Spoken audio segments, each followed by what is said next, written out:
એક્ઝામમાં આખી ગાઈડ લઈને બેસે, આખી ગાઈડ લઈને ગાઈડમાંથી આમ કોપી કરે. હા, કઈ વસ્તુ તમે ક્યાંથી લાયા, કેટલામાં લાયા, કેમ લાયા, શું લેવા લાયા, શું લેવા કયા કલર આવો લાયા, કલર કેમ લાયા? પરીક્ષામાં જે કોઈ કોપી ના કરે એવી રીતે ચોરીઓ કરવાની રીતો શોધવી.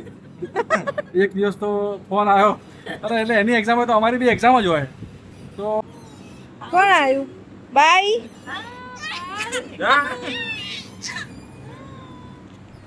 મમ્મી બોલાવે. નાનું હા કે ટાટા, હું જઉં છું બાબા ગાડીમાં ફરવા. ટાટા એવરીબડી, બાબા ગાડીમાં ફરવા જાય છે યાર. C you. હું ડફોળ હતી એટલે હું ડફોળ હતી એમ.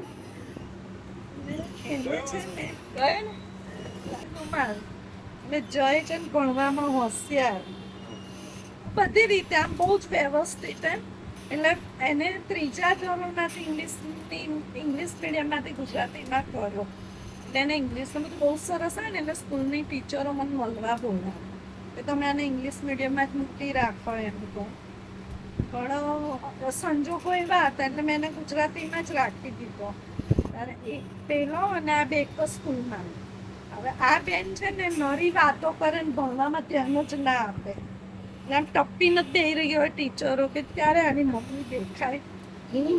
તો મને સ્કૂલમાં મળવા જઈને ટીચરોએ બોલાવી હોય ને, હંતાતી જો તો ટીચરોને મારું હંતા કરું, ક્લાસની અંદર જઈને વાત કરું, ના કરવા દે તોય કરું. આની ટીચર જોડે પકડીને બોલાવે કે આવો ભાઈ. આની ટીચર જોડે તો મને કમ્પ્લેન કરે ને મેં કોઈ હોય મારે તો પેલા જ મળવાનું રહી જાય. આની ટીચર આયુષી આવી છે, આયુષી વાત કરીએ ને આયુષી લેસન નથી લાવતી, એટલી બધી કમ્પ્લેનો કરવા બધી ભેગી થઈ જાય. મગજ ખરાબ કરવા મગજ ખરાબ. હા, હું તો બહુ વાતો બહુ જ વાતોડી અને હોમવર્ક તો કરું જ નહીં ક્યારેય. અને પ્રશ્નાર્થ ચિહ્ન તો એ નાની હતી ને, રુચિ કોઈ વસ્તુ તમે ક્યાંથી લાયા, કેટલામાં લાયા, કેમ લાયા, શું લેવા લાયા, શું કયા લેવા કલર આવો લાયા, કલર કેમ લાયા, આવા માપનું પરેશ કેમ લાયા? પછી અમે પેલું પરેશ રાવલનું પિક્ચર આવ્યું ને, એટલે મેં કીધું આયુષીનું જોઈને જ આણે આ રોલ કરો લાગે છે. Question mark. બહુ જ એમ બાપરે. અને અત્યારે એટલી ડાળી થઈ ગઈ. નાના નહીં ને આપણે, પેલા તો આખું વ્યક્તિત્વ અલગ હોય. તારું શું કેવું છે? તું તારી જોડે સ્કૂલમાં આવતી હતી, હા. તું મને સ્કૂલમાં લઈને જતો હતો, હા, યાદ છે ને? પરીક્ષામાં જે કોઈ કોપી ના કરે એવી રીતે ચોરીઓ કરવાની રીતો શોધવી. એક દિવસ તો ફોન આવ્યો, અરે એટલે એની એક્ઝામ હોય તો અમારી બી એક્ઝામ જ હોય. તો ઉડતા સમાચાર મળ્યા કે કોઈ બીજે ચોરી કરતું ક્લાસમાંથી પકડાયું છે. બસ કોઈ કેમ ચોરી તો કંઈક લેવલ હોય, કાપલી હોય કે તો કાપલી લઈને ફાડીને અડધો કલાક ઊભા રાખીને ફરી એક્ઝામ આપવા દે, અથવા અડધું પેપર લખવા દે ને અડધું કાઢી મૂકે, અડધો કલાક શોર્ટ કરી દે. અને તમે માનશો નહીં તો એવા સમાચાર આવ્યા કે કોઈ માણસ આટલું ડેરિંગ કરે કે એક્ઝામમાં આખી ગાઈડ લઈને બેસે, આખી ગાઈડ લઈને ગાઈડમાંથી આમ કોપી કરે. હા, ગાઈડમાંથી કોપી કરવામાં આવતી હતી. અને એવા સમાચાર આવ્યા કે ભાઈ કોણ છે આ મહાન વ્યક્તિ? તો એ આયુષી જ હતી. તું આખી ગાઈડ લઈને એક્ઝામમાં બેસી જો એક્ઝામ લખવા, અને એકવાર તો પેલું શું આપે, માઇક્રો નહીં, પેલું એક્ઝામ પહેલા આપણને સ્કૂલમાં ના એસાઇનમેન્ટ. હા. એક દિવસ તો ઇંગ્લિશના પેપરમાં આખું એસાઇનમેન્ટ નહીં. હા, એટલે કોઈ ચોરી કરવાના બી પ્રકાર હોય. કોઈ હાથમાં લખે, કોઈ ચિઠ્ઠી રાખે, કોઈ મોજા ઉપર લખે, કોઈ કંપાસમાં કાપડી સંતાડે, કંપાસની પાછળ લખી નાખે. XYZ આપણે બધાએ બધું કર્યું હશે, પણ તમે કોઈ એવું કર્યું છે કે આખી ગાઈડ, આખી એસાઇનમેન્ટ લઈને જ આપણે આમ આન્સર પેપરમાં આમ જોઈને લખીએ? એટલે ટીચર એવું કહેતા હતા કે ચોરીના બી પ્રકાર આવું છે. આવી ચોરી તો કોણ કરે? લીવના ઉપર એવું કહેતી જય કે લીવના હતું ત્યારે એ વખતે, તો લીવના બગડ્યો ને એટલે જય કે હારી મારી બેટી બેસી રહે ઉપર, હું એને દોરું, લીવનાને દોરું, ઉતરે નહીં નીચે. એટલી બધી આમ ચોર. ગાઈસ, અમે લોકો લુણામાં સ્કૂલે જતા હતા, અને લુણા બગડી જાય અને અમે લોકો ત્યાં લાઈક અંજલિ 4 રસ્તા ઉપર એક ઢાળ છે, તો એ ઢાળ ઉપર હું લુણા પરથી ઉતરું, અને મારો ભાઈ બિચારો લુણા ખેંચીને ઉપર ચડાઈને મને પણ એ બધી મેમરીઝ બહુ ગોલ્ડન છે અને લાઈફ ટાઈમ રહેવાની છે. બહુ મજા આવતી હતી. ફૂલ ચોરી કરી. ફૂલ ચોરી કરતા હતા. કોલેજમાં કોલેજમાં બી માઇક્રો ચોરી શું ચોરી પકડ જ કરે મને મારી માઇક્રો બનાવી લાવજો હું આયુષી કહું મેં કીધું આયુષી ઢાકડી જાઉં એક દિવસ તો સ્કોડવાળા આવ્યા એના ક્લાસમાં આગળવાળા છોકરાને એને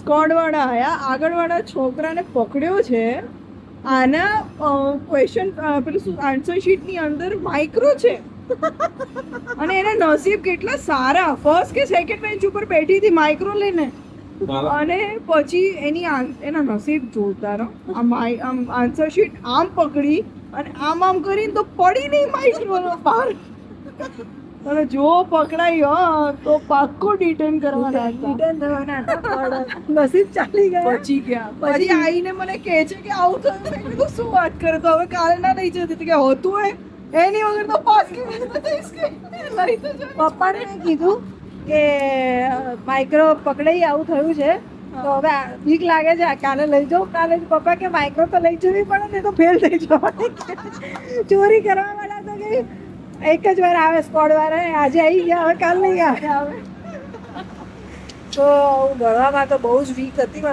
આના પરથી એ શીખવાનું છે કે જો આના પરથી એ શીખવાનું કે જો આપણને ખબર છે કે આપણે ફેલ જ થવાના છીએ બરાબર તો પછી આપણે ડિટેન કરે કે ગમે તે કરે આપણે ચોરી પૂરી કરી લેવી પ્રયત્ન તો પૂરો પ્રયત્ન પૂરો કરવાનો ક્યાં ભણીને કરો એમને ક્યાં ભણીને ગોખીને મહેનત કરીને પ્રયત્ન પૂરો કરો અને જો એ આપણને ભગવાને આપણા માટે રસ્તો ખુલ્લો ના રાખ્યો હોય તો બીજો રસ્તો ચોરીનો ભગવાન હંમેશા ખુલ્લો રાખ્યો હોય એના ઉપર જવાનું હાજી તો તે કેવી ચોરી કરી હતી એ તો તું શેર કર મેં નહીં મને તો જોર જ આવે લખવામાં એટલે હું ચોરી બોરી કરતો નતો ચોરી નતો કરતો ના તું કર્યો તો તે એકવાર કીધું તું તો ખરી મને શેનું ચોરી અરે નહીં કરી મારા મેં એવી ચોરી નહીં કરી કોઈ કાગળ વાળો લખાવતો હોય તો લખવાનું બાકી મને લખવાનું જોર આવે એટલે હું બહુ ના લખું કાપલી નતો લઈને જોયો એ બધું બનાવવાનું ને બધું કોણ મહેનત કરે એના કરતા ફેલ થઈએ બરાબર આ તો મારથી મોટી નોટ હતી.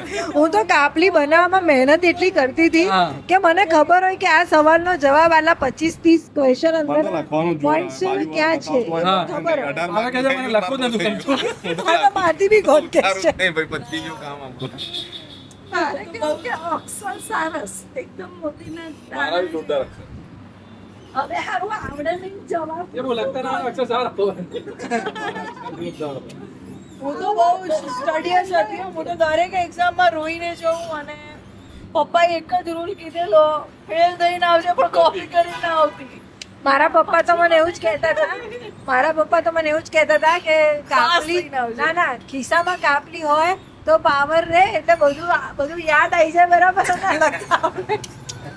એટલે મારા પપ્પા અલગ પ્રકારના પપ્પા છે બેટા લઈને જ જવાની કે આપણે પાસ થવાનું જ છે ને લઈને જ જવાની કારણ કે એમને ખબર છે જો કાપલી લઈને કે ચોરી નહીં કરે તો આ ફેલ જ થશે ભણવાની પાસ નહીં થવાની સાચી વાત છે પણ એમ કરતા 11 12 બીકોમના 6 સેમિસ્ટર MBAના 4 સેમિસ્ટર અને બધું થઈ ગયું એ પછી મેકઅપ આર્ટિસ્ટ બની ગઈ સ્ટુડિયો થઈ ગયો બિઝનેસ કરતી થઈ ગઈ સક્સેસફુલ થઈ ગઈ અત્યારે લોકોને ભણાવતી થઈ ગઈ લોકોને ભણાવતી થઈ ગઈ યસ એટલે તારી સ્કૂલના ટીચરો બધા તાર જો તૈયાર થવા આવતા હોય તો નથી કહેતા ચાલશે તો કેવી હતી? હું કેવી હતી I mean, મને મારામાં એમ પહેલા એટલું ડેરિંગ હતું અત્યારે કોઈ ડેરિંગ નથી કેવાય કોણ વડે પણ એમ નસીબ અને ત્યારે ડેરિંગ બી એટલું હતું હવે નથી ડેરિંગ અરે હવે no daring. નેક્સ્ટ ટાઈમ લઈ ના જતી કાલે આવું થયું છે ના કે બનતું હોય કે લઈ તો જવું જ પડે ને કે ફેલ થઈ જઈશ કે હું એવો જ હતો બકા મેં બી બહુ ચોરી કરી. એનો મોબાઈલ નહીં એક્સેપ્ટ કર હા થોડું એક્સેપ્ટ કર તારી વાત તો કર પેટ્સના અકાઉન્ટના આટલા મોટા 3-3 પત્તાના દાખલા હોય એવું મોબાઈલના ટેક્સ્ટ મેસેજમાંથી મારો ભાઈબંધ મને ટેક્સ્ટ મેસેજ કરે અને હું મેસેજમાંથી દાખલા લખતો હતો એટલે મેં બી બહુ અલગ લેવલે ચોરી કરી છે. એ તો બહુ અલગ લેવલની જ થઈ ગઈ મેસેજમાંથી દાખલા લખવા હા અને પેલું જે ડિટેક્ટર હોય એ અમારા કોલેજની અંદર એસએમપીમાં હતો હું ડિટેક્ટર લગાવતો હતો એટલે કે મોબાઈલ અંદર ના લઈ જઈ શકે એમ પણ હું એવું હતો કે આગલા દિવસે એક્ઝામના આગલા દિવસે આપણે બેન્ચ જોવા જઈએ ત્યારે હું મોબાઈલ લઈ જતો હતો અને એનું પહેલાં તો કેવું હતું બેટરીનું ઉપર ઢાંકણું ખુલી જાય મોબાઈલ્સમાં પાછળથી, હા. તો એનું ઢાંકણું ઉપર હું ફેવિક્વિક લગાવી દેતો હતો અને એ બેન્ચની નીચે ફેવિક્વિકથી ઢાંકણું લગાવી દઉં અને પછી એની નીચે મોબાઈલ આપણે આમ ભરાઈ દઈએ એટલે મોબાઈલ ત્યાં જ રહે ખાલી બેટરી ઘરે લઈને આવવાનું બેટરી સવારે ઉઠીને એટલું ધ્યાન રાખવાનું કે બેટરી ફૂલ છે ને એટલે બેટરી લઈને જવું એટલે બેટરી ભરાઈ દે તો પાછો અંદર મોબાઈલ ચાલુ વાહ એટલે મેં આ પ્રકારની ચોરી કરતો હતો. તે એડવાન્સ કર્યું તો ગાઈડલાઈન જતી હતી યાર ખાલી. એક લેવલ આગળ જ ભાઈ એટલે મોટા લેવલની ચોરી કરવી પડે. બરાબર છે યાર, કહેવું પડે હો તારું બી. એટલે બકા ચોરી કરી. કે એક્ઝામમાં હું સ્કૂલમાં ચોરી જ કરી, બધા કોઈ એક્ઝામમાં ચોરી કર્યા વગર પાસ નથી થયા. પણ હું તો બિલકુલ નહીં. હા, મેં બી નથી કર્યું. હું ક્યારે સ્કૂલમાં ક્લાસમાં સર એમ કે કોણ 5માં ફેલ, કોણ ફૂલ્લી ફેલ, તો હું ઊભો થતો હતો ફૂલ્લી ફેલ. મારે તો એકવાર 0 માર્ક્સ આવ્યા હતા અને 2 માર્ક્સ આવ્યા હતા ને એવા માર્ક્સ આવ્યા હતા. 0 ને એટલે ફૂલ્લી ફેલ થવાનો આનંદ બી એક અલગ હોય છે. તમને પ્રાઉડ ફીલ થાય કે લોકો કદાચ માર્ક્સ લઈને ઉપરથી પહેલા હોઈ શકે, અમે નીચેથી પહેલા હોતા હતા. પણ એવું નથી હોતું ગાઈસ કે જે એક્ઝામમાં ને સ્કોલર્સ હોય છે એ જીવનમાં આગળ વધે છે. તમારી કેપેબિલિટી, તમારી એફિશિયન્સી એ બાય ધ ટાઈમ બી સારી થતી હોય છે અને એ મેં મારા ભાઈનામાં બી જોયું. He is also very successful person અને હું બી બહુ સારું સક્સેસફુલ છું અને બહુ સારું કરી રહી છું અત્યારે. એટલે ઠીક છે, એ બધું બાળપણ હતું ને બાળપણમાં બહુ બધું એવું બધું કર્યું. હવે બેનું આવી ગયો છે પાછો. ના વાંધો નહીં. એ દાદા જોડે જઈને આવ્યો, પડતા પડતા સૂઈ ગયો.